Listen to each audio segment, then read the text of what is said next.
A very good morning, good afternoon, or good evening, wherever in the world you happen to be, and welcome to today's webinar, which takes how enhanced connectivity is propelling maritime into the AI era as its theme. The webinar is held in proud association with Orca AI and DeepSea. Now, ladies and gentlemen, just before we get underway, I want to share with you key information that will support you in getting the most out of proceedings. First of all, please be assured we will direct you to the recording and the materials after the webinar. Please submit your questions at any time because we do Q&A throughout the webinar, and any questions that we don't get to, we commit to coming back to you in writing within a week of transmission, meaning there's every reason for you to get involved and send through your questions, confident you're going to get answers. Please stay tuned in to the end so you don't miss out. I guarantee that our expert panel will be sharing powerful, original, and exclusive insights of real benefit to you and your operations, so do stay tuned. At the end of the webinar, I'll be circulating a link to an exit survey. Please take a minute or two to complete it, and in turn we'll direct you to the presentations and recording. For enhanced viewing, please use the latest version of Microsoft Edge or Google Chrome, and in the unlikely event you lose sound, simply refresh and it will return. A word or two, ladies and gents, about your hosts, Riviera. Riviera Maritime Media is a maritime and offshore information specialist active in 4 areas: news, events, jobs, and data. To learn more, please visit the dedicated website www.rivieramm.com. Well, ladies and gents, this is me, Edwin, and I'll be moderating proceedings today. And speaking of today, this is the ground we're going to be covering. Examining the hype around satellite connectivity, how new entrants are transforming the industry. Understanding the next step, how connectivity unlocks advanced applications like computer vision and AI. Case studies from early adopters leveraging AI for situational awareness, visibility, and efficiency. Connectivity as an enabler, achieving sustainability and emissions reductions through better route planning. Overcoming barriers, ensuring AI delivers value for maritime leaders beyond the technical department. And what's on the horizon? A look at promising use cases as bandwidth and connectivity expand. This is our agenda, or in other words, how it's going to go. Presentations will be run consecutively and be followed by open discussions. Please do submit your questions at any time because, as you know, we do Q&A throughout the webinar. At the end of the webinar, we'll share key takeaways and conclusions, and we'll also preview what's next. Well, what's next for us is meeting our high-level panel. I'm delighted Torsten is here, Torsten Pedersen. He is COO with C-SPAN. Alongside Torsten, I'm delighted we have Jarden Gross. He is CEO at Orca AI. Alongside Jarden, we have Dr. Konstantinos Kyriakopoulos. He is CEO DeepSea AI. Piers Sams is here. He is Senior Vice President, Strategic Development Director with Class Society DNV. And completing the set, we have Hyun Ruppelt, Commercial Project Manager with Ardmore Shipping Corporation. Over the course of the webinar, we'll certainly find time for a poll or two. And as you know, ladies and gentlemen, we really value your questions. So please fire them in at will via the webinar chat. Ladies and gentlemen, thank you very much indeed for joining us today, and in such numbers and from all over the world. High time we got underway. Our first presenter will be Jarden. So Jarden, at the point you're ready, the floor is yours. Thank you, Edwin, for the webinar and hosting it. My name is Jarden Gross, and I'm the co-founder and CEO of Orca AI. It's a great pleasure to be here next to other panelists covering what is happening now today in the shipping industry in terms of transformation. And what I would like to do today is walk you through a little bit the massive change that we see today that is happening in terms of how the industry is changing and how it will be impacted by technology and connectivity. So as we all know here on the call, the shipping industry is a very important industry. It's the backbone of global supply chain, moving 90% of the goods today in the world, and in a way impacting our daily lives and everyone's daily lives. And this is why it's very interesting to think about it, that how come the shipping industry is operating very conservatively and didn't adopt technology for a long time. And when you think about it, ships, they're doing their operation in remote locations, isolated locations. And usually in those areas, for many years, you wouldn't have any connectivity. And when you have no connectivity, the cost of deploying new technology on board is very high. And it's very hard to deploy new technology in scale. And over time, what is happening when new technology is not being adopted is that you are starting to get operational challenges and operational problems over time. So operational problems like safety events, which are on the rise, fuel consumption that is increasing and not being optimized, optimization problems, workload that is just increasing, emissions, and many other operational challenges. Now, luckily, what we see is that ships are now becoming more connected to the cloud. Started with VSAT, now with Starlink, soon OneWeb. Basically, what we see is that more and more ship owners are starting to adopt connectivity, deploy it on their ships, and this creates an opportunity to deploy advanced technology on board vessels, to deploy AI, to collect data from vessel sensors, and to build applications on top of those data sets that are being collected from ships. There is another element that is changing as well, which is the mindset. There is a shift in mindset in terms of new generation working on vessels, working on shore, and they are much more open for dealing with technology, utilizing technology to improve their performance, to improve their efficiency. And when you take those three pillars together, it's creating a popular effect, a powerful effect that is pushing technology towards the shipping industry that is being adopted and starting to solve operational problems. Well, in many type of pillars.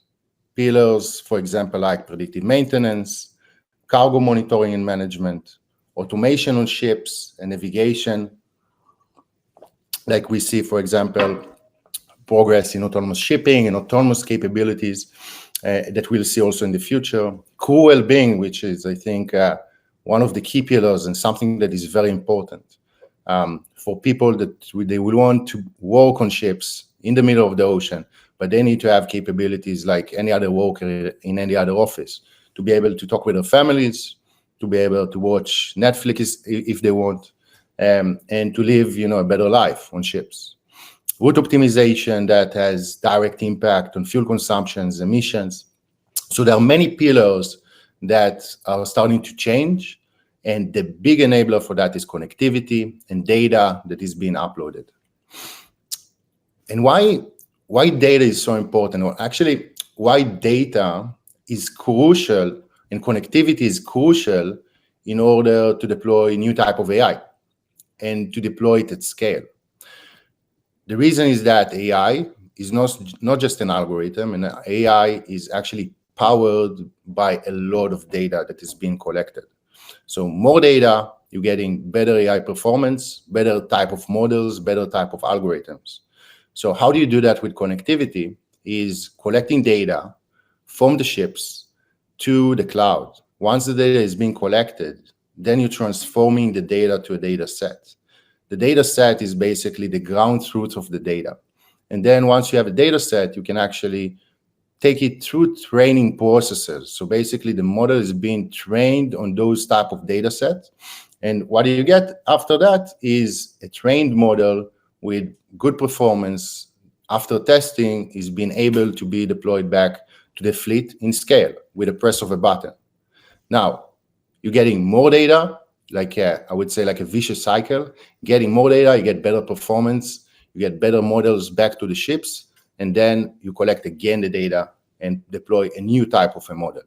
The only way to do that is when you have connectivity. In order to do that in scale, in order to collect tremendous amount of data, in order to provide a strong and robust type of algorithms to the end user, which is the ship operator and to the crew on board the vessels. Now, the next step and where you can actually take it is to actually build platforms on top of that.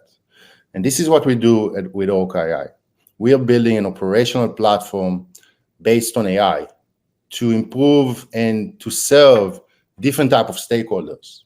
So to serve the ship itself and providing the crew on board the vessels with very robust type of models that constantly are being improved. And those type of models are enabling them or helping them in the operation in terms of situational awareness, in terms of reducing workload, improving safety, improving security, fuel efficiency. But then we're also collecting the data back to the cloud and providing another stakeholder, which is the fleet managers, the operational team, or sitting remotely with actionable insights, with data and insights that will improve their operation and enabling them to take better decisions for the entire fleet, and also to improve their performance, to reduce their workload, to create better visibility for them. So this is what we're doing with Orca, and this is how you're building an AI platform once you have connectivity. Without connectivity, we wouldn't be able to do that. So just give you an example. So how one of the features that we're providing to our customers looks like, and how it's really changing the game for them, right? So what you see here, this is a comparison between line of sight in the lower part to the Orca, one of the features, which is the ability to see through foggy situations with the capabilities of AI object detection and computer vision that detects targets, classify them, and providing warnings and early warnings on them. So what you see here, this is a vessel sailing in the English Channel that provides better type of performance, right? So Orca can actually increase their situational awareness in those areas, the early detections and early alerts, providing early warnings to the crew, enabling them to take better decisions, and also to improve their crew confidence in those type of areas. Another example, and I'm sure we have many captains here on the call, which they had experience sailing, in China area at night, which can be very complex. Many type of targets around the vessel, some of them wooden fishing vessels without AIS and low radar signature. So again, similar here is the ability to take better decisions based on information that is being visible in real time. Detections, early warnings in those areas, security against piracy, security against threats, and much better visibility to improve the crew performance and the crew ability to take better decisions. Now, this is only one part of the entire platform, one type of features that we're providing. But once you have data, you can actually build on top of that even more type of capabilities. You can provide more type of products that are tackling different type of use cases and serving different type of stakeholders. So this is what we do at Orca. This is how we utilize connectivity in order to provide very strong and very robust type of models based on AI to our customers to solve their operational problems. And we see tangible impacts. We see tangible impact on the day-to-day operation. And the way we're measuring that is, for example, we see that we're increasing the safety of the vessels. The measurement is the reduction of close encounter events, near misses events. So we see across the board, we did a study in 2023 on 350 ships, and we saw across the board reduction of near misses events and close encounter events, on average about 33% reduction. Once you have reduction of close encounters, you're reducing the unnecessary maneuvers, you're reducing the extreme maneuvers that the ship takes, which has a direct impact on the fuel efficiency as well. So we see better fuel efficiency, about 3% on average increase, which also improves the sustainability in the emissions. So we see that happening across the board, and it's amazing to be in this type of stage where the industry is adopting new type of technology. And again, going back to connectivity, the connectivity is the enabler that can actually do that now. And we see more and more customers deploy connectivity that enable this type of performance and this type of capabilities. Thank you. Back to you, Edwin. Thank you very much indeed. A great presentation which has stimulated a number of questions. Ladies and gentlemen, do keep those questions coming. More immediately, we have Torsten waiting in the wings. Torsten, at the point you see your presentation on the screen, the floor is yours. Thank you, Edwin, and welcome to everybody. Good morning, good evening, good afternoon. Thanks to Jarden also. I'll spend a few minutes here going through how we in Seaspan have started our digitalization journey. For those of you who don't know, Seaspan Corporation, we're the largest independent owner and operator of container ships. By the end of this year, we'll have around 200 container ships in our fleet and around 2 million TEU capacity. There are obviously many ways of entering into a digital transformation or digital journey in shipping. Some will jump into it and say, well, we'll scour around and figure out what to do and invest a little bit here and there.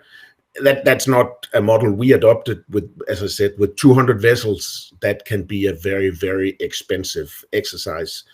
And we have some fairly strong principles in our company that if we are going to invest, we need to have a business case for it, no matter whether it is an employee, a ship, or in this case, new digital ventures.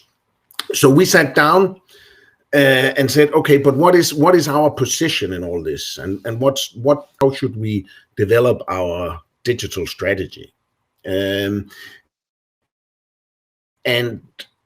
what's the strategic rationale for all going into and investing heavily in digital transformation? And the pillars we've sort of came up with from that is Seaspan. We have a unique market position. Traditionally, there's not been a lot of cooperation in the sense in container shipping in the level we'll see from other industries, and digitalization and digital successes are very often founded on large-scale collaboration. We have a unique market position. We work with all the big container shipping lines in the world. So we are neutral, and we have the scale to actually on our own develop and explore digital solutions. On top of that, it had to solve or address or improve our sort of core deliverables to our customers, which is safety, reliability, and cost efficiency. On top of that, we would say what we strive to be is a creative partner for our customers, finding out new ways of doing business. We have very close customer partnerships, given we only have two handfuls of customers globally. So a digital solution or a digital journey should end up in us being able to provide new insights or new value propositions to our customers. And ultimately, from a practical point of view, then we're a shipping company. And that would mean that the data that we would found ourselves on to do all this would have to come from the ships, our vessels. There's no data in our office that has not touched a vessel at some stage or have relation to what we do as a core business. Based on that, we then said, so what are the parts that needs to be in place here? And how do we look at our company overall? And that's where we came into saying, well, actually, we need to, if we say that our fleet is the core part of our data journey and where we will harvest the data from and where we will build new value and new insights, then we need to start treating our vessels as an office. I'm sitting in Vancouver. We have offices. We have our head office in Hong Kong and a major office in Mumbai as well. There will be screaming if any of these offices went dark for an hour. But traditionally, we've had a more relaxed way of looking at it with our vessels, because we know that there can be dark spots, etc., around the world.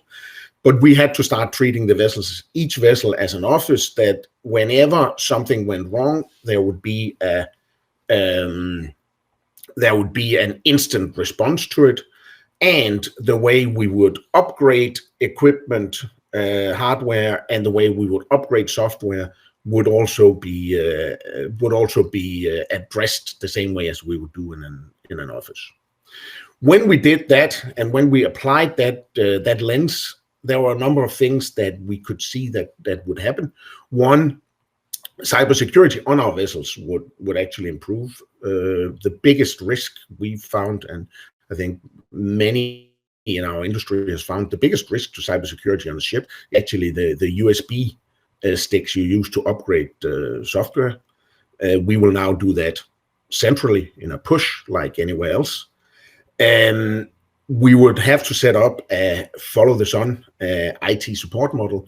So we now have IT support placed 3 places around the world, and they will seamlessly overlap each other. So wherever we have a vessel globally, there will be a hotline and a desk to address things with them. And as you just saw from Jarden, one of the items we would certainly look into is saying, how can we deploy digital solutions to improve safety and operating costs?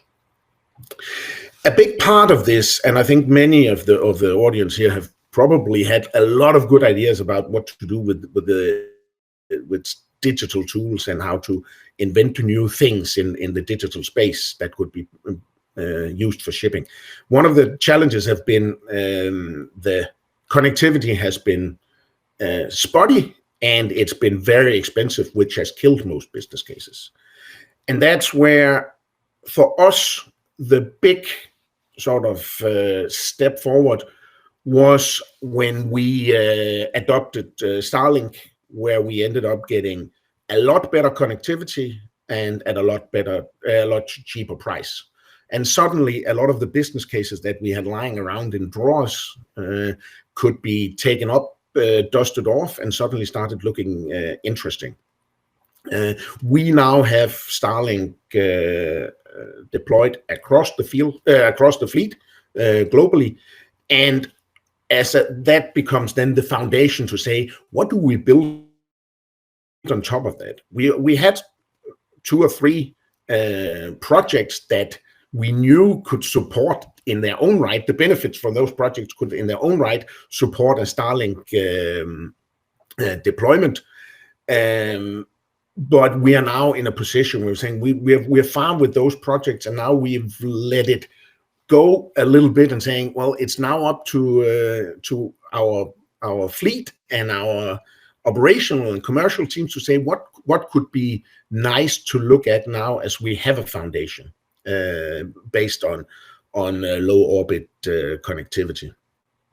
On top of that, the immediate benefit to this was obviously, as Jarden also alluded to, crew welfare. The fact that we moved from a VSAT to a Starlink connectivity allowed our crew to be in almost constant contact with their families and be on video rather than a spotty phone line, etc. What others, including some of our peers around, have discovered is the first thing that starts besides WhatsApp video is also that Netflix and live sports become very popular on the ships. But that is it's all part of the crew welfare. So as I said, Starlink became the foundation where we could build a lot of our digital solutions on. The first ones was then around systems that could generate the data we wanted, push it into data lakes, and specifically around emissions data, saying we want to automate measurement, monitoring, verification, and reporting of emissions data. When you have a big fleet, it becomes very quickly very difficult to scale an organization to handle that if it's not automated. And another part was, as I mentioned in the beginning, around safety. And we have then worked with Orca to say, well, how does this actually work? Now we have the bandwidth, we have everything set up. We started working with Orca pre-COVID. COVID set a little stop for it, and then we went again and have it deployed on a number of our vessels across the globe now, as we are collecting data to make again a business case for how can we expand and how can we use this. Jarden showed you a few examples of where, from Orca AI's point of view, how they have benefited their customers. I will now look at it. I'll just show you from a customer perspective. A couple of vessels where we've had Orca deployed. We have, as all other shipping companies, hopefully, in our safety management system, a minimum distance to other vessels, if it's in open sea or in ports. And we could see that on the vessels where we've deployed Orca, the minimum distance in open water to other vessels, and that includes in the East China Sea, actually significantly increased. And then you could ask, what does that do for a business case? The problem with the business case around safety is that you're looking at preventing something that is not there in the first place, meaning accidents or incidents. But what we found as well is that any deviation from route because of near encounters or safe minimum distance actually reduced. And for us, any close encounter with a vessel takes 20-40 minutes deviation. And when you have a 15,000 TEU vessel, this is money. This is fuel saving. And anywhere where we could remove fuel consumption from the equation is a benefit to us or to our ultimate charterers. This is just for 2 vessels, but we are seeing the same across all the vessels that we are deploying. We've deployed Orca on, and for us that has given us sort of the foundation for actually making financial business cases around this. And that's it for me. Over to you, Edwin. Well, that's just the beginning, actually, but thank you very much indeed, Torsten. Lots of questions waiting for your kind attention. More immediately, I'm delighted we've got Konstantinos waiting in the wings. Konstantinos, at the point you see your presentation on the screen, the floor is yours. Thank you, Edwin. I'm going to do a bit of a deep dive into how the revolution we're seeing in connectivity that people have already talked about is affecting the way we do vessel and voyage optimization. So vessel and voyage optimization has been around forever. You collect some sorts of data from your vessels, sea trials, moon reports, etc. You build a fuel table or other model, and you use this to make decisions. Long-term planning decisions, maintenance decisions, and then kind of speed optimization, routing, arrival time planning, etc. at the voyage level. And you make these decisions to maximize your profitability and nowadays minimize your CII. So how is this different now that we have this increase in the connectivity between vessel and shore? Well, the first point, which has already been alluded to, is that you now have more data. So rather than sending daily averages of things, we can have sensors measure things like speed and RPM and fuel consumption at the minute level, and send them to the shore. And then the second change is that the communication is faster. So it's not just that you can get the data measured by sensors on the shore within 15 minutes, but you can also get quite a complicated instruction sent back to the ship in just as fast. And so what I'm going to argue is that the combination of these two things isn't just leading to incremental improvements in business as usual, but as we've been able to do now with hundreds of vessels, actually leads to a kind of substantially different and better way of doing vessel and voyage optimization. It's more automated and more efficient. So let's start with more data. What does more data mean?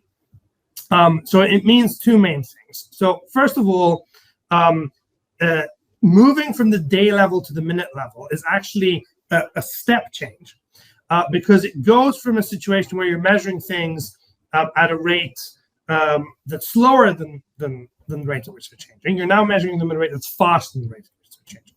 So even if your RPM is constant in a day, because the weather is going to change every couple of hours, everything else, speed, power, fuel consumption, are going to change. Whereas within a minute, they're not going to change. So if you have daily averages, you're losing information, you're losing insight into what's going on. The minute information, you now have all the information of what's going on if you can extract it. And then the second thing that more data does is it unlocks this whole world of deep learning, right? So deep learning algorithms need data, right? This is just built into how they work. The more data you have, the more you can do with them. If you have one data point every day, you can't really train a neural network. If you've got a data point every minute, you can. So what does that mean? Well, first of all, deep learning models are just more accurate. We can now, in most cases, predict the fuel consumption of a voyage to within 1% error. But this accuracy persists in all weathers, across drafts and trims, because it doesn't have any theoretical assumptions built into it. It's all learned from the data. And because it's dynamically updated from the data, you can use it to pick up things that are changing. So, for example, one thing we do, which is very important, is measure dynamically what the state of the hull fouling is every day. And so that can be measured accurately just in the data and is taken into account in the model. And then finally, using transfer learning, when you're a company like ours and you're doing this for many customers and you have hundreds of vessels in your database, you can have one vessel learn from all the others. So if your vessel sees some conditions that it's never seen before, there are some other vessels out there that have seen it. And in fact, now we're reaching the point where we just completed a project funded by Innovation Norway, where for certain vessels, we can now have high accuracy models, even if they don't have a high frequency data stream, using AIS data, Noon report, and data transferred in from other vessels. And so if you have a hyper accurate model, you can now do everything else hyper accurate. So you can find the best combination of speeds that achieve the ETA you want with minimum fuel consumption. You can find the best ETA to balance your fuel cost with your opportunity cost given your TC. You can do route optimization, etc. And all of this just leads to more optimal operations and substantial savings. And then when you pair that together with a real-time communication, this now means that you can do everything dynamically. So rather than doing these things as a planning exercise beforehand, every time something changes, you have a new weather forecast, vessel is detected to be off course, the market changes, etc. You can automatically re-optimize the rest of the voyage, send the instruction back to the vessel, giving you even more precision. Going even further, this month we received approval from DNV for a system that can actually send the instructions directly to the engine. So now in open seas, we can actually autonomously maintain optimized speed instructions, which gives you even more precision. And so putting it all together, this is what we do at Deep Sea. We help our customers collect high frequency data. We build and dynamically maintain high accuracy models, and we use these for long-term planning and maintenance. We use them for dynamics, speed and route optimization, and we're now starting to do these things also for mixed fleets, even where some vessels have high frequency data and some don't. So you see how the connectivity revolution is helping even the vessels without connectivity. And for in most cases, even with some of these products, we can easily deliver 10% savings on costs with what is essentially just software and has very little upfront investment. And that's what we do. Thank you. Back to you, Edwin. Thank you very much indeed. Another great presentation which has stimulated a number of questions. Next up, we have Pierre waiting in the wings. Pierre, at the point you see your presentation on the screen, the floor is yours.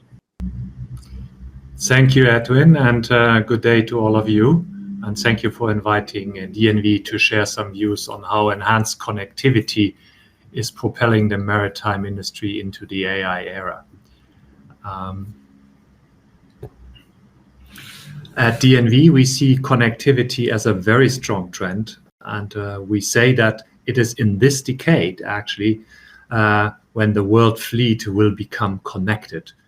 And this is certainly driven by satellite constellations being brought up progressively, and we have increased network throughput while latency goes down and costs decrease.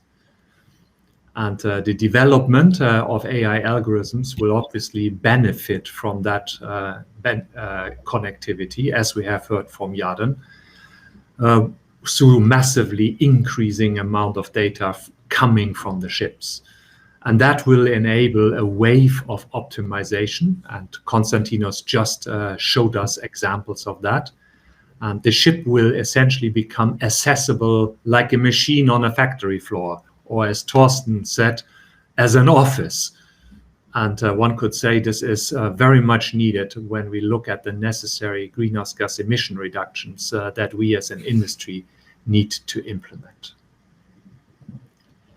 Now, DNV, we see ourselves as an enabler in this, enabling quality data collection and secure networks.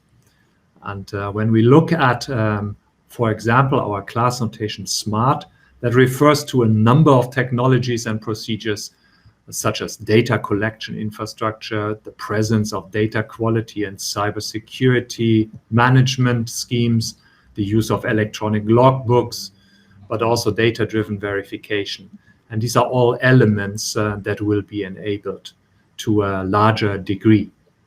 But if I could single out one element as being the most important, then it is the data collection infrastructure. Only when this is sufficiently well in place, the expected benefits that we have talked about already can really be unlocked. And consequently, our class notation DINV is an element here that provides for quality data collection. And it's focusing on the network, on the connectivity, but also on the data quality and security management. And with this in place, one can also, from a class society perspective, aiming to offer data-driven, remote, and continuous verification schemes as new services, building on top of enhanced connectivity. But there are certainly more. Digital safety is one aspect to consider. Since all the vessels are becoming connected, updates to the control systems will become easily possible. And Torsten mentioned that C-SPAN has started to centralize this to avoid that possibly every ship or crew member is doing this on their own. And this is very much needed again to maximize the potential for performance increase. But it also increases the chance of errors, as you might consider. And therefore, we recommend testing the control software updates before actually uploading and installing them. For this, DNV, based on the Open Simulation Platform initiative that we have been driving, we developed a Simulation Trust Center, which offers collaborative and secure simulation of complex systems using digital twins. And then there is cybersecurity. With the ship becoming connected, ship owners and operators need to protect their floating assets, just like they protect their onshore assets. And that means having the right technical safeguards in place. And here we have new mandatory IACS unified requirements for cybersecurity that will help the industry to move in this direction.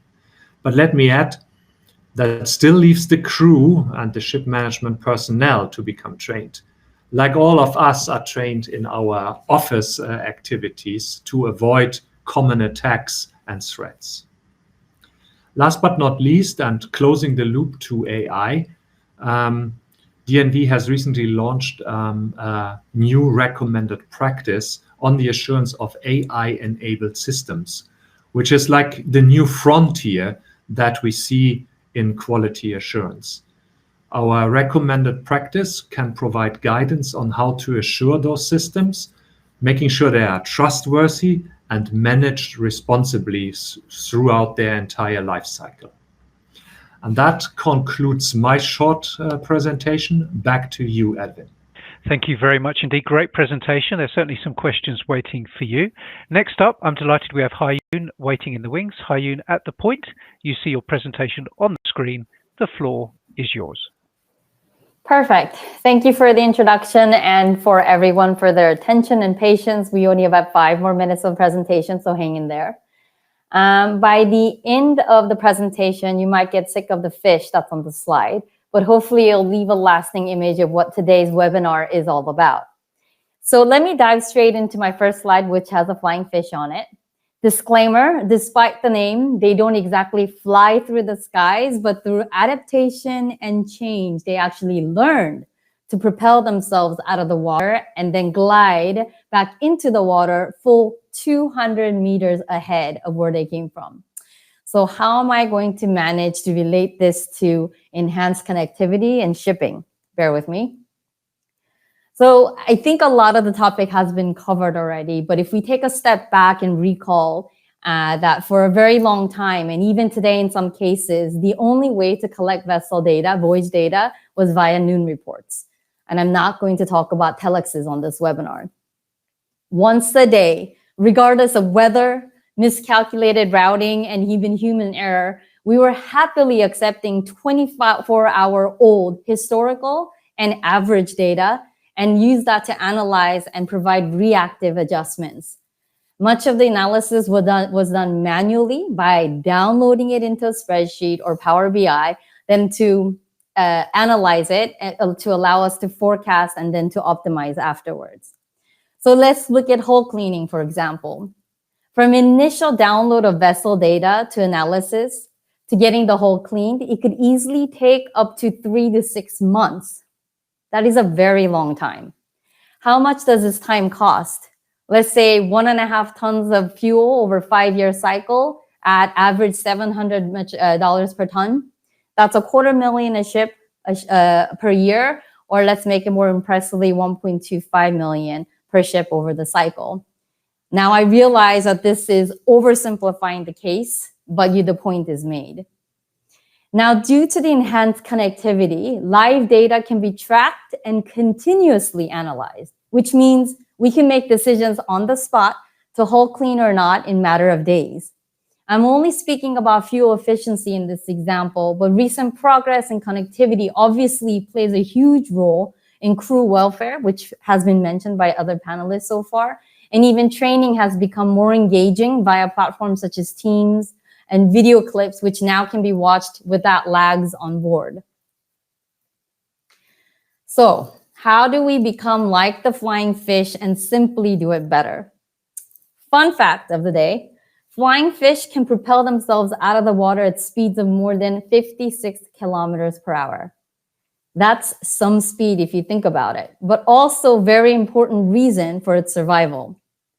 Because we understood this very important point since the beginning, Ardmore has been collecting high-frequency sensor data across all of our ships over a decade. This is before quality data collection became a fad, and we have been working with various vendors during this time to sort through the mountain of data and then try to highlight what is most important for us. And now, thanks to technology such as Starlink and AI in the mix, this process has been drastically reduced, saving time for us to focus on real-time decision-making rather than doing admin work to get us to the decision point. By harnessing the power of connectivity, we are now able to integrate larger and more diverse data points into our AI modeling framework, avoiding mistakes, because we all know bad data in is bad data out. And nobody wants that. Directly linking the ship's data to our AI learning algorithm establishes a singular source of truth. It enables real-time adjustments and enhancements with two key players, the ship and the shore. So that we're all working with the same set of numbers and parameters, this develops the important process of enhanced engagement and crucial learning loop within the organization. Since COVID-19, technology in our day-to-day life has changed drastically. Through innovations like connectivity between ship and shore, we have broken through the initial barriers of progress in the maritime sector. We're now able to connect with our seafarers in meetings that focus on safety and energy transition topics, get direct feedback, even utilizing AI cameras on deck to encourage safety procedures on board. We have all this access to untapped resources and true engagement from our extended staff out at sea, which we haven't been able to do before. So what can we do with that? Status quo or status quo ante? We all know that at the end of the day, if you don't have the organization and people behind the system, no matter how awesome the technology, it becomes nothing but a glorified and very expensive tool in your toolbox. So enhanced connectivity has helped us propel out of the current waters, but it's up to us to glide the extra 200 meters from where we came from to get to the new era of AI and to maximize that. Thank you very much for your time and your attention, and back to you, Edwin. Thank you very much indeed. Another great presentation which has stimulated a number of questions. Panel, what I would like you to do is familiarize yourself with the many and varied questions that have come in anticipation of me putting them to you. While our panel are doing just that, ladies and gentlemen, I come to you with the first in a series of poll questions. Please take a moment to scroll down your screen so that you can see it. The question reads, which of the following statements best summarizes how maritime professionals will relate to AI's future role in day-to-day operations? So there are about 7 statements there. Take a moment to cast your eyes through them and determine which of them best summarizes how you, the maritime professional, will relate to AI's future role in day-to-day operations. Will it be essential? Will it be collaborative? Will it be dominant? Do you foresee a supervisory role for yourselves? Do you think things will be unchanged? Are you uncertain? Or is it the case, and we've heard this word a couple of times today, that things will be transformed? So take a moment, not too long, cast your votes. I will share with you the top 3 as I see it. So the third most popular response at the moment, and please understand things change, is transformed, with AI fundamentally reshaping the nature of the work in the maritime industry. From there, we jump to neck and neck, essential, with AI serving as a tool to enhance decision making and performance, and collaborative, with maritime professionals and AI systems working together seamlessly to optimize operations. So you get the idea. Here's another one for you. We're going to pick up the pace. Which aspect of AI implementation in the maritime industry do you consider the most challenging? Is it ensuring the quality and reliability of the data, addressing cybersecurity risks and vulnerabilities, validating and certifying AI-enabled systems for safe and reliable operation, adapting workforce skills and training to effectively utilize AI technologies, or in truth for you, is it about managing the ethical and societal implications of AI adoption? Do cast your votes. It could be, ladies and gentlemen, that a little later on, our panel choose to reflect on some of the findings of these polls. Let me give you the top 3. Do keep voting, ladies and gents. Top 3 as I speak is, in third place, managing the ethical and societal implications of AI adoption. I wonder whether you expected that. Second place is adapting workforce skills and training to effectively utilize AI technologies. But 50% more than the second most popular response are advocating it's all about ensuring the quality and reliability of data for AI development. I'm going to do one more for the time being, and then I promise we will return to our panel. Ladies and gents, which aspect of vessel and voyage optimization do you believe has the greatest potential for improvement through the application of AI and deep learning? Is it fuel consumption prediction and optimization, route planning and weather routing, speed profile optimization and ETA management, hull and propulsion system maintenance and efficiency, or to your mind, cargo loading and stowage optimization? Let us know how you see it, ladies and gents. And I will give you the rankings in a moment. Do keep voting. So just a few more seconds, ladies and gents. Take a moment to inwardly digest, and then I will let you know how things are stacking up. So as I cast my eyes over the results, I can tell you that in third place is speed profile optimization and ETA management. From there, we go to fuel consumption prediction and optimization, but by a single percentage point. At this time, most of you are saying route planning and weather routing. Right, let us find our way to the panel. Here they are. Plenty of questions. What I'm going to do is I'm going to come to you, Yarden, in the first instance. Because there are so many questions, what I'd like to do is give you 3 or 4 to tackle. I'll give you them in the first instance. If you can offer us, I know you can handle it. I know you've had your Weetabix, and others are free to chip in. So let me give you your questions. Would it be possible for early awareness to use data from AIS alone in Orca AI? That's the first one. Secondly, how do you get conservative users to implement and maximize the opportunities of a new type of technology? Thirdly, Yarden, the autonomous navigation capabilities Orca develops are part of a long-term vision to be the eyes of future fully autonomous vessels. Can you tell us more about this futuristic project? And you mentioned Orca AI can help to reduce operational emissions. Can you explain how? Over to you. Oh my God, Edwin, it's many questions I need to answer. You're equal to it. I know you are. I'll try. I'll do my best. I will do my best. Okay, so regarding would it be possible to early awareness to use data from AIS alone in Orca AI? Yes and no. Eventually, it's not just about the amount of quality when you're training AI models. It's also about the accuracy of the data when you train AI model. So when you have lack of accuracy, when you don't have the full picture of the environment, of the surrounding, of the situation, then the AI model wouldn't be that robust. Meaning, so if you're collecting data from AIS and you don't have high frequency data that is super accurate and doesn't give you the full picture, for example, on crew behavior, how do they operate in certain situations, but the AIS gives only part of the picture, the AI model wouldn't be robust because it doesn't see data about fishing vessels without AIS. It doesn't have the accurate distances many times. So in this type of situation, the model will be less robust, but you can actually train it to a certain extent. Eventually, we'll need quality, high frequency data that gives you the full picture. The second question, how do you get conservative users to implement and maximize opportunities?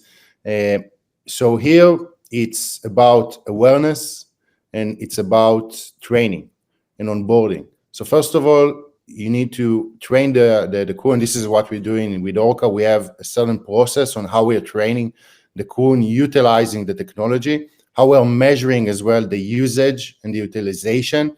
And based on that, we are learning if there is a crew that not utilizing the technology to the fullest, the product to the fullest. And it's also about awareness. Many times the crew, or let's say the user, is not aware that there is a gap between the performance that they can provide to the full performance that they can have. And maybe an example for that, and it's going to another question here regarding the operations and the emissions, the fuel consumption, is that, for example, what we are measuring is how the crew or how ships are taking maneuvers, how early they are taking the maneuvers, how extreme the maneuvers are, and what they could do better in order to improve safety, in order to improve fuel efficiency and emissions. Many times, and I'll give you an example, the crew is just taking maneuvers too late. Let's say 10 minutes before there is a violation. If they would take the same maneuver, but they would just take it earlier, let's say 20, 25, 30 minutes before, they would take less extreme maneuver. That will actually impact the safety, of course, but even more than that, it will impact directly the fuel consumption and the emissions. The thing is, many times they don't know that. They don't know the gap, and creating this awareness is creating adoption for them to use and utilize technology. We'll take the last question here regarding autonomous navigation. So autonomous in general, it's a big word. And we are involved in a few projects around the world. And one of the projects we're involved is in Japan, funded by the Japanese government, working there very closely with NYK and other and other Japanese makers. And in terms of autonomy and how I see the industry going forward, I think it's more about automation, not autonomous shipping. Automation to reduce workload, to improve performance of the crew. When I see the future for ocean-going vessels, I don't think that we'll see vessels sailing without any crew. It might be reduced crew, but for sure there's going to be people there.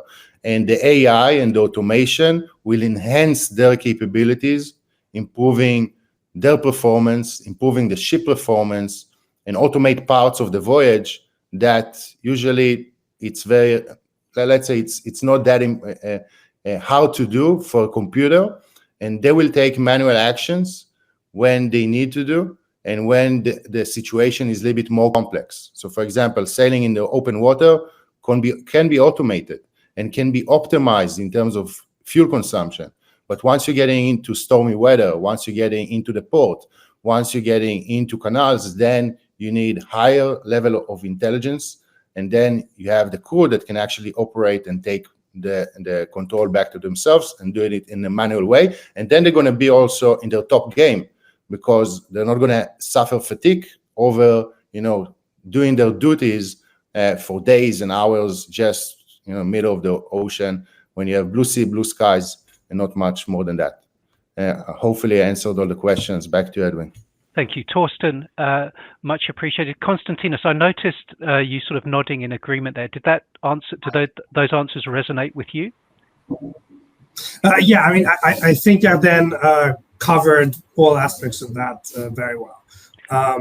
I mean, I cannot hear that in terms of using AIS data. Obviously, we use it for kind of a less safety, or at least immediate safety critical application. Of course, still safety critical weather routing. AIS data doesn't really add anything to the quality of the AI. You can't really gain insight in training.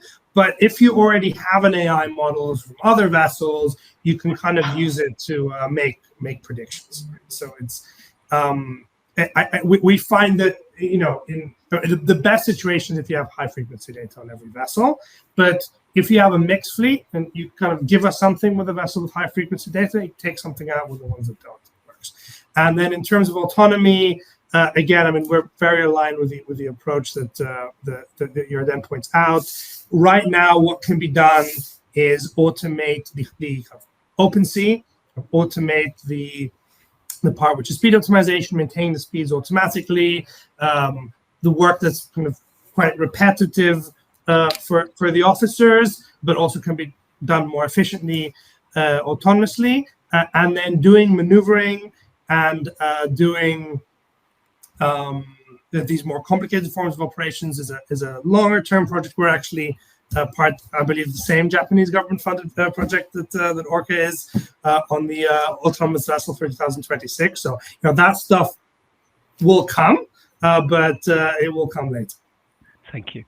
Torsten, I note that, yes, Hayun, do come in, sorry. I was just going to add one comment here, which is about the conservative users, how to get them to start using new technology. I mean, being a ship owner, we are kind of known to be kind of stubborn and conservative as well. So if I can put one pointer in, we need to identify what the problem is that you're trying to solve. If they kind of say, well, I have this problem, can you work with me? Can you solve this? Where is the pain point? And if you start there, and then once you kind of take that baby step into new technology and see that it actually works, I think it would kind of propagate further responses and adaptation from that.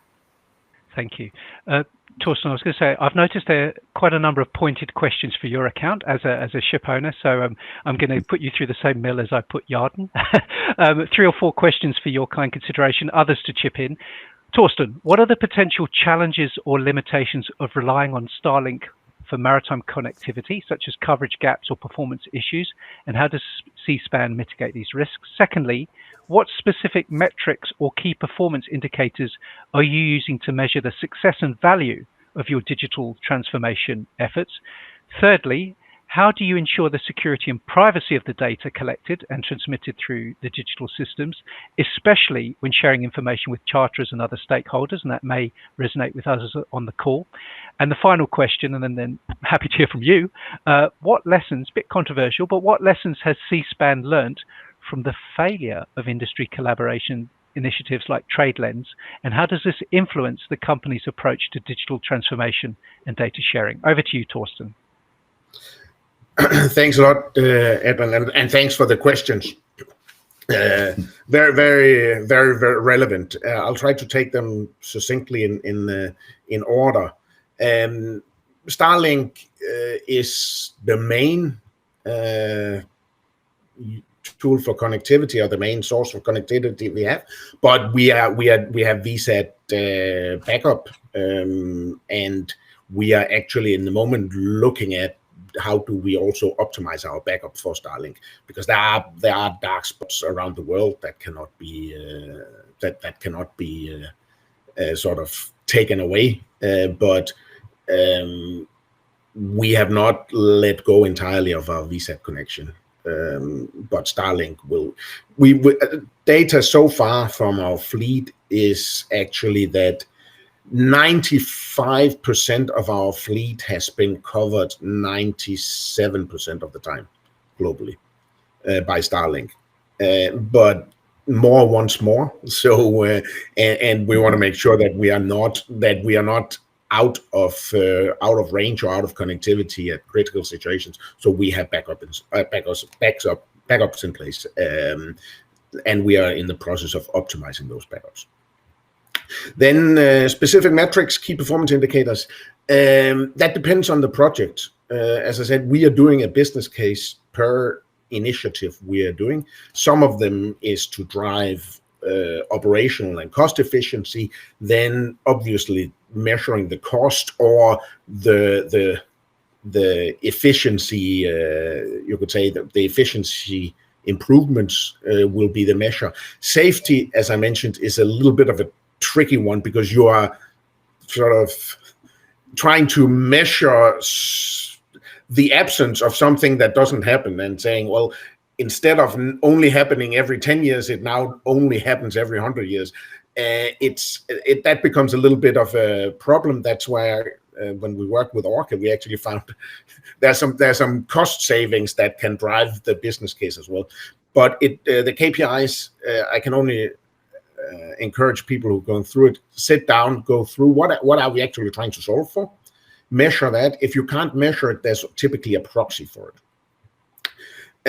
and then that's what we will measure on, and obviously being completely transparent with the result. Also being willing to kill projects that are not delivering what we should. The security and privacy of our data collected, it's back to vessel as an office. We deploy the same standards as we would in an office where we would transmit data between us and charterers, and that's how we've set it up. Increasingly, specifically around emissions, etc., we are setting up direct links from our data lakes into charter systems, but that's driven by our customers. And then the lessons learned. Yeah, TradeLens is obviously the most, the sort of the biggest example of collaboration not working. I think what we've learned from it, part of it is also that we've grown a lot and suddenly become a big player in the industry. What we've learned is the way we will approach it is, if there is an opportunity where we see things that can be improved in the industry that are not being done because there's a lack of collaboration, that is a window for us to step in and say, okay, maybe there's something we can do here. Let's try to find a solution, and then we will pitch it with some of our customers that we work close with, saying, could this be interesting? And if we get a couple of nods, then we'll go ahead with it, and then we will roll it out. Because if we think it's a good idea, if one or two of our customers thinks it's a good idea, there's a great likelihood that the rest of the industry thinks it's a good idea. And that's the approach we're taking now. Equally perfect in his answers, I'm sure, will be Konstantinos. I have some questions for your kind account. Others welcome to chip in. Is the collected data only coming from the vessel, or does other data such as weather data also feed into the deep learning? Secondly, is there a role for edge computing along with better connectivity and AI to further improve and speed up decisions? Question for Konstantinos and the panel at large. How do AI-based vessel and voyage optimization systems handle the trade-offs between different objectives? It's a good question, such as fuel efficiency, voyage duration, and cargo delivery requirements. And what are the key parameters that can be adjusted to balance these objectives? Konstantinos. Okay, do we use weather data? Yes, actually, weather data is most of the data that goes into the AI model.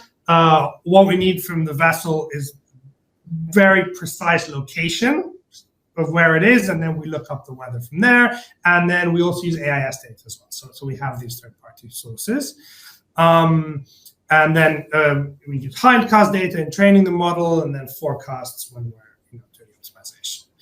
In terms of edge computing, I'm really glad, I think it was Sean mentioned this, because it's kind of the unsung hero of the story here. It's very, very important to have good algorithms running on the vessel, both at the collection stage, so that you're correctly synchronizing the data coming from the sensors. You wouldn't believe how much data becomes garbage because it's labeled wrong or the timestamps are jumbled up, etc. And then also, if you're doing autonomy the other way around, right? No matter how much processing you're doing on the cloud and how good the instructions are, at the end of the day, you need a robust, fast algorithm on the vessel itself to be able to execute it. I'm sure Yarden will have a lot more to say about edge computing. And then finally, in terms of trade-offs, I want to talk about the fuel efficiency kind of versus TCE trade-off, and I want to hand over also to Hayun after this, because her and Ardmore very much gave us the input that helped us build the current implementation we have of this. But basically, if you imagine you have a planned voyage and you're initially planning to arrive in 10 days and you want to decide if that's the best ETA, and let's say you're considering arriving there later. If you arrive there later, you're going to burn less fuel because you go slower on average, but you're going to lose something, because fuel isn't just money, time is also money. So what are you going to lose? You're going to lose, again, it becomes more complicated depending on the situation, but in general, what you're losing is the kind of average daily vessel profitability, which is sort of your time charter equivalent. And so that,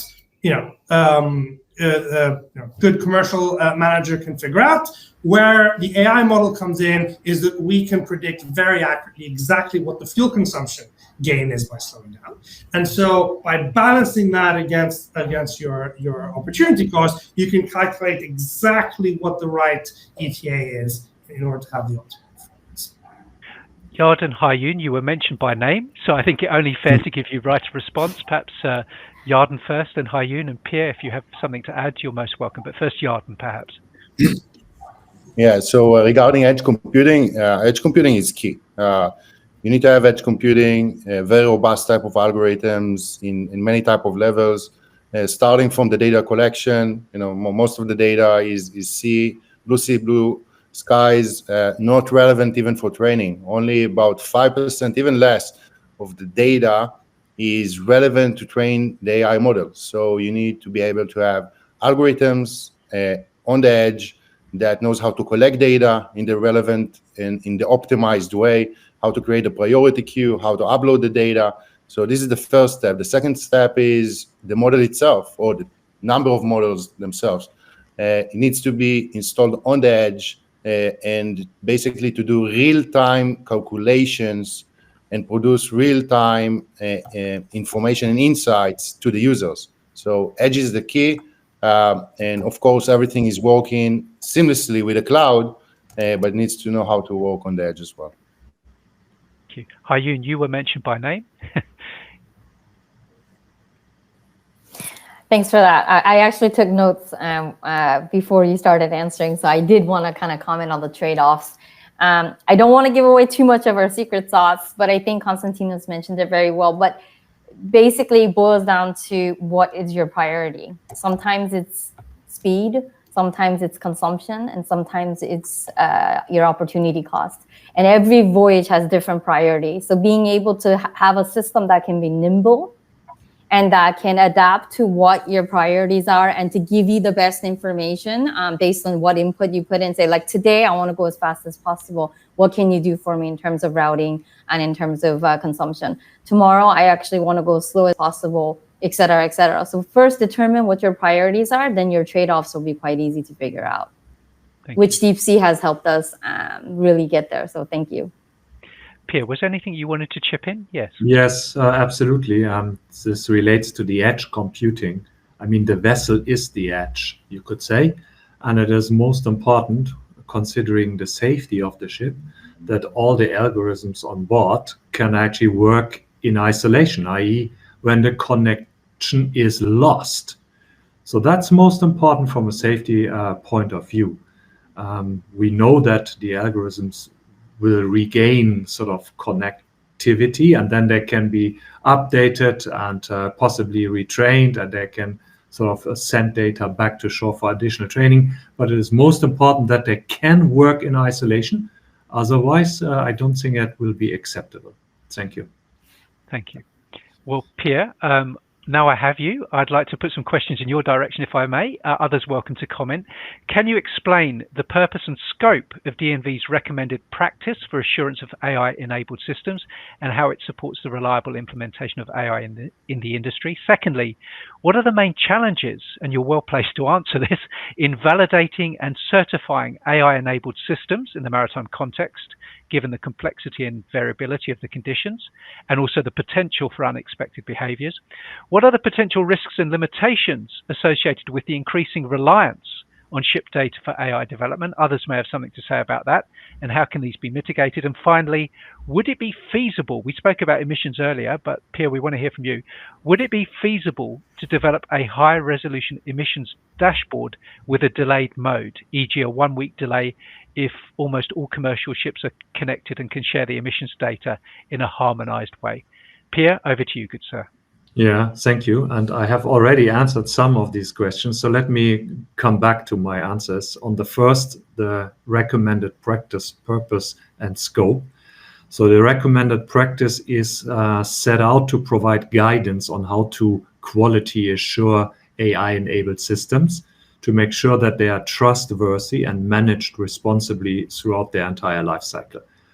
And that principally includes, and this may be most important, the development of requirements in the first place.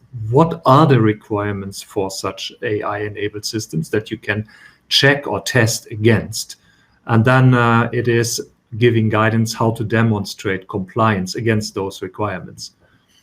And for those of us in industry deploying systems in the EU, the new EU AI Act would require such sort of approaches for assurance of higher risk applications. When it comes to the challenges in validating and certification, I mean, it just continues from what I said. It starts with setting requirements. What is it that you want to show? What is it that you want to have? And just take a rather simple system, take an electronic lookout. We would need to define what is the required performance of that lookout, or what should it be? And the first question, very obviously, which comes up is, should it be of similar performance as a human lookout, or should it possibly be better? And that question is not answered at this moment. Typically in IMO, we are looking for equivalent safety. So you might say that the electronic lookout, when it is installed and properly working, should give an equivalent level of safety to a human lookout when that person works without failure or interruption. But there are additional challenges when it comes to the components involved in the system. Think about cameras. What would be the requirements for the cameras? Should they be able to see further ahead and through fog, as Jarden mentioned. Also, that is not yet sort of determined, and it will be part of the assurance for such advanced system to set out the requirements. And just to add, think about the object detection algorithm. It matters in which context that algorithm works. We are looking at object detection of ship and maritime obstacles. The algorithm might, however, have been trained with generic objects and generic obstacle detections. And similar algorithms might be used in an Amazon warehouse for detecting parcels on a conveyor. And it has completely different context, but maybe it has the same functionality. So there are quite some challenges when it comes to validating and certification of those more advanced systems. The potential risks and limitations associated with increasing reliance on ship data. Well, I mean, it is very obvious that data quality is the key issue. You want to make sure that the data you collect is somewhat complete, and that it doesn't contain bias that is unnoticed in the data. So just as one example, maybe with a smile, you want to make sure it includes pink-colored container vessels. Otherwise, you might not detect them later. And we obviously have pink-colored container vessels.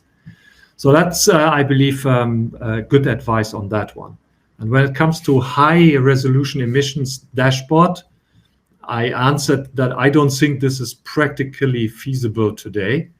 I believe it can be done in a different manner, maybe taking AIS data, and then you can do it maybe on an hourly base for the global fleet with an associated model, but it would not be accurate enough. And I mean, it's a long, long way before all ships will have an online emission system installed. If that ever happens, I don't know. And when it comes to the sort of sharing of this eventually, the case that we are looking at today, and I believe what most people are interested, is not something that is calendar-based, week or day. It's voyage that matters.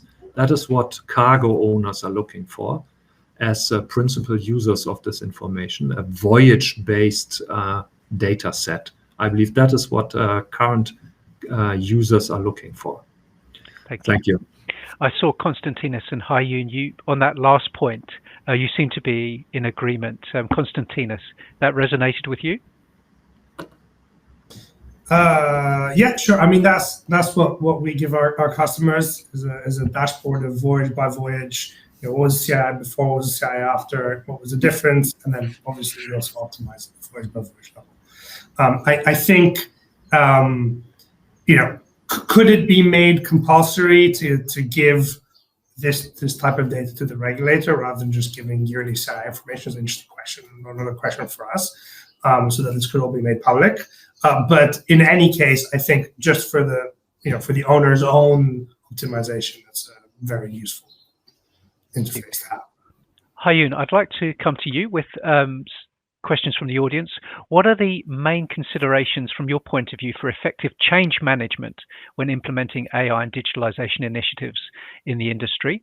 From your point of view, what are the challenges and opportunities for collaboration between the different stakeholders, the ship owners, the SaaS companies, the technology providers? How are you leveraging digital tools to streamline your operations?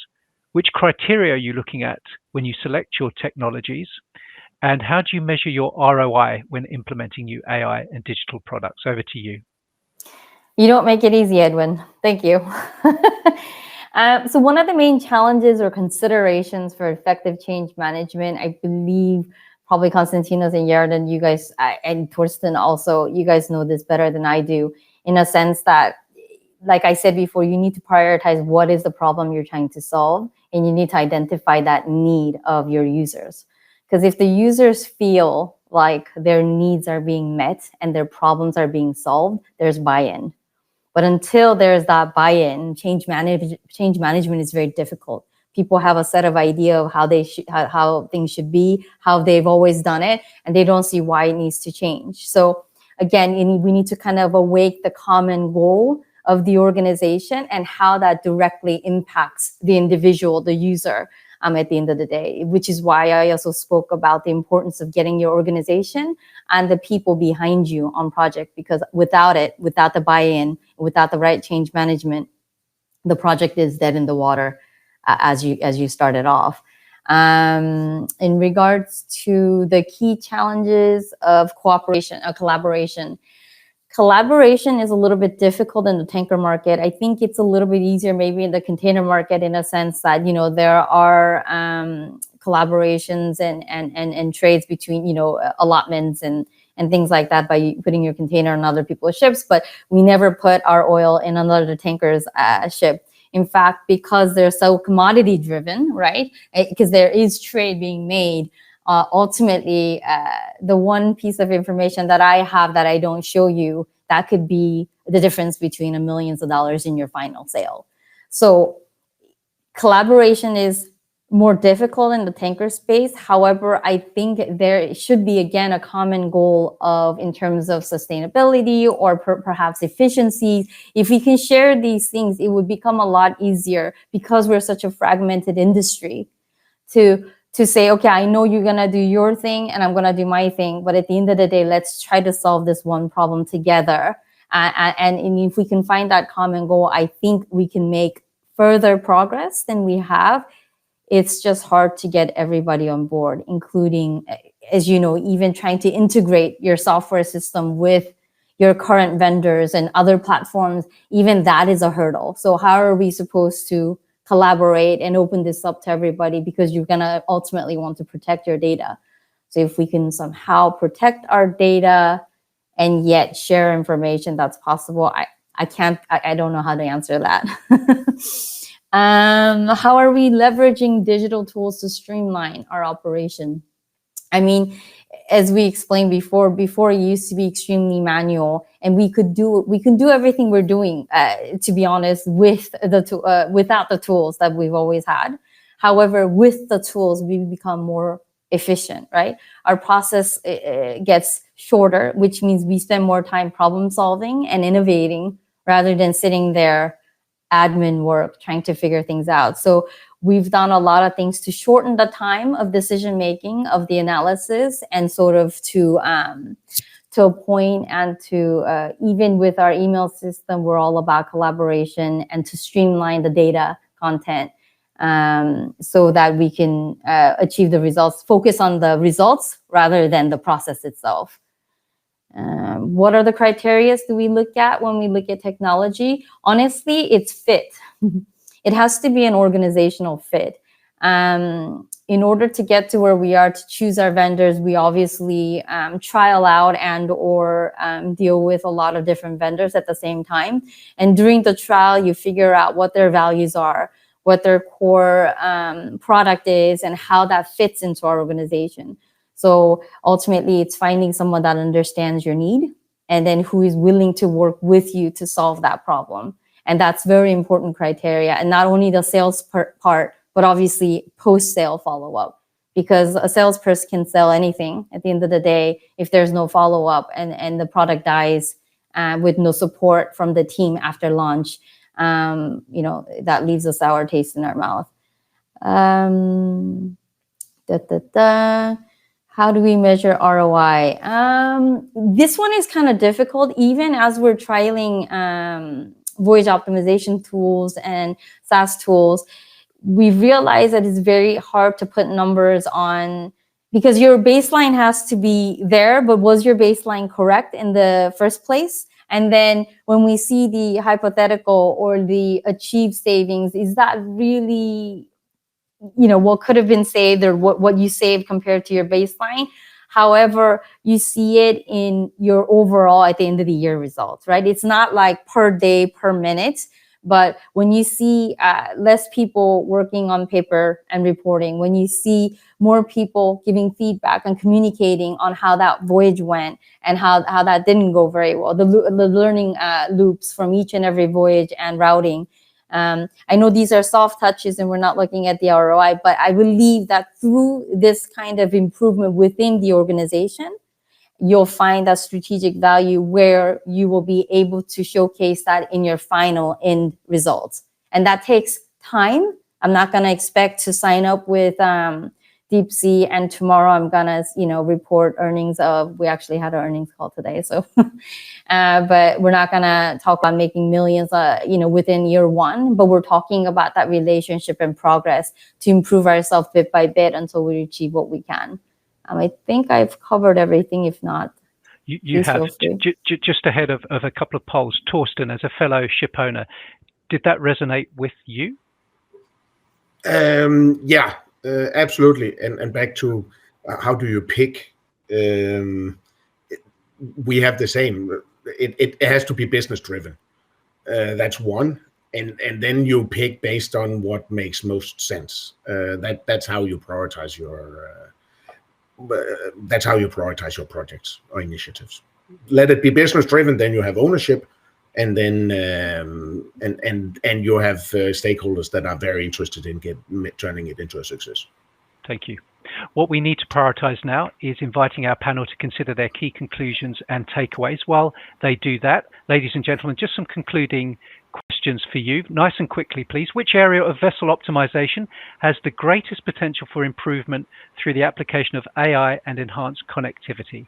Fuel efficiency and emissions reduction, safety and collision avoidance, predictive maintenance and asset management, crew performance and welfare, or is it all about voyage planning and route optimization? Do cast your votes. We're going to move at speed.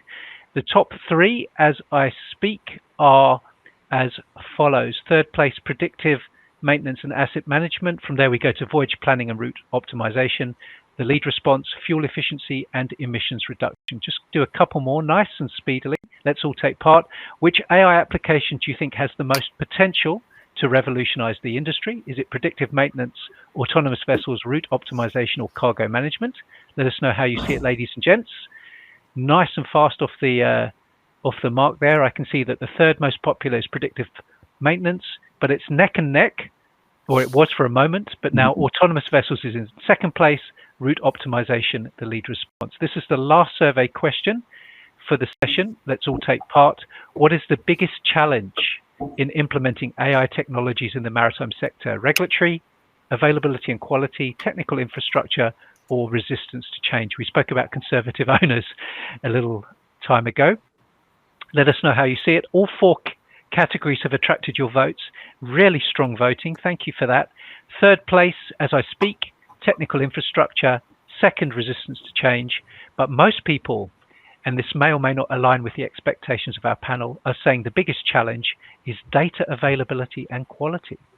Well, let's revert to our panel for their key conclusions and takeaways. Jarden, you were kind enough to kick the session off, so the floor is yours. Thank you, Edwin. And thank you, everyone, for staying that late. And I know we passed time. From my perspective, pleasure to be here to talk about technology. It's super interesting and exciting to be in a situation where a huge industry that's impacting our day-to-day life is now going through this transformation. And we have here in the panel leaders, in ship owning and classification societies that are talking about it, that are embracing it, and they want to see the change. Why? Because they understand it's going to impact their companies, it's going to impact their operations, and it's going to make the industry more sustainable.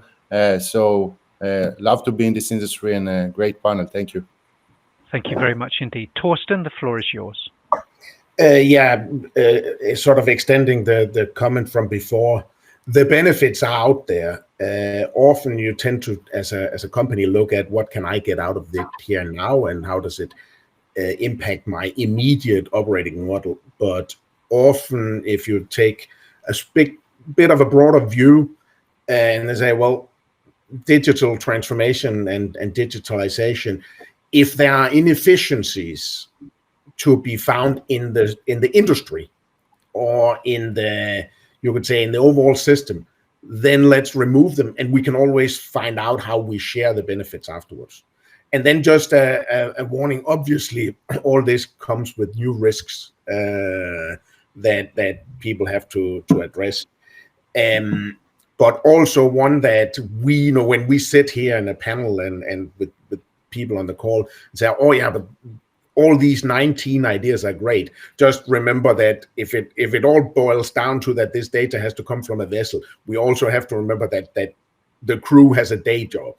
And sometimes it's easy to sit in an office and just throw things at them, and the bridge suddenly looks like a data center. And there are some things that needs to be simplified there. And that's it for me. Thank you, Torsten. Konstantinos, please. Yeah, thank you, Edwin. I mean, looking at the poll results and some of the questions, I think what's very striking to me is the consensus that there is on the potential of AI for route optimization and autonomy. So, people clearly see that there's savings there, there's a gain there. Again and again, we hear the same two things, which are, is there enough high quality, reliable data? And how do we overcome the internal obstacles to change? Which, we like to throw around the word conservative, but really what it is the practical difficulties of change, and the fact that, people have as Torsten put very well, they have a day job to do, and we don't want to make it difficult. So, I think these are the things that companies like ours need to really work on to make sure that we're able to offer something that's simple and easy to use and can work out of the box and can work around the real data situation on the ground rather than the ideal that we would like to be receiving. Thank you. Pierre, the floor is yours. Thank you, Edwin, and thank you for your moderation. I enjoyed the panel. I have two key takeaways to share. So connectivity, as we have heard, will lead to better algorithms down the road. And that means eventually better ship performance, less emissions, and most importantly, from a class point of view, higher safety is also on the agenda and seems very possible. The second is, and it's also related to connectivity, it has the potential to significantly improve crew welfare, which is very much needed. It's a key measure to enable the industry to attract talented future crew. And I believe that should not be underestimated in this discussion. Thank you. Thank you very much indeed. Hayoon, the floor is yours. Thank you again. I like metaphors, so I'm going to use Iron Man as my last ending point, which is at the end of the day, connectivity, technology, systems, AI, all of that is ultimately a suit. It's an exterior platform that's able to help eventually Tony Stark underneath to do amazing things. So let's not forget there's a human element behind all of this. And to make sure that, like Torsten mentioned, let's not forget the crew. We can't just throw things at them and expect them to spit out data and information to us. There is human behind everything. So I think that's, for me, a takeaway for today. Thank you. Thank you, Hayoon. You reference Iron Man. Well, all of the panelists have shown their mettle today when it comes to how enhanced connectivity is propelling maritime into the AI era. The hugest of thanks to Hayoon, to Konstantinos, to Jarden, to Torsten and Piers for his insights, or for their insights and expertise. Thank you, one and all. Ladies and gentlemen, as you know, with Riviera, there is always more to come, and I'm delighted to bring you news as to what else is on the agenda. So coming up in the not too distant future, we have a Maritime and Offshore Community Golf Day. This is something we do as part of our CSR. If you require further information, feel free to email me. Upcoming events, we have plenty, virtual and live. Scan the QR code to keep abreast of our evolving program. Now, this is the most interesting slide for our audience, arguably, because the most common question I field is how can I get my hands on the recording and the materials? Well, here's the answer. Register for our virtual webinar library. The materials and the recording will certainly be housed here. You can watch them at will, and you can watch other recent and not so recent webinars on demand and in your own time. To access the treasure trove, it's quite simple. Simply register. You can register via any Riviera webpage or by visiting rivieramamm.com/registration. Having registered, You will benefit from weekly newsletters, magazines, curated content online that matches your interest, and of course, early notice of relevant events such as this. rivieramm.com/registration. Well, ladies and gentlemen, that is us at time. Thank you very much indeed for all of your questions. I will be coordinating with the panel to obtain written answers to everything that has come in. And of course, the recording and material will be available so that you can watch and pass on the link to interested parties.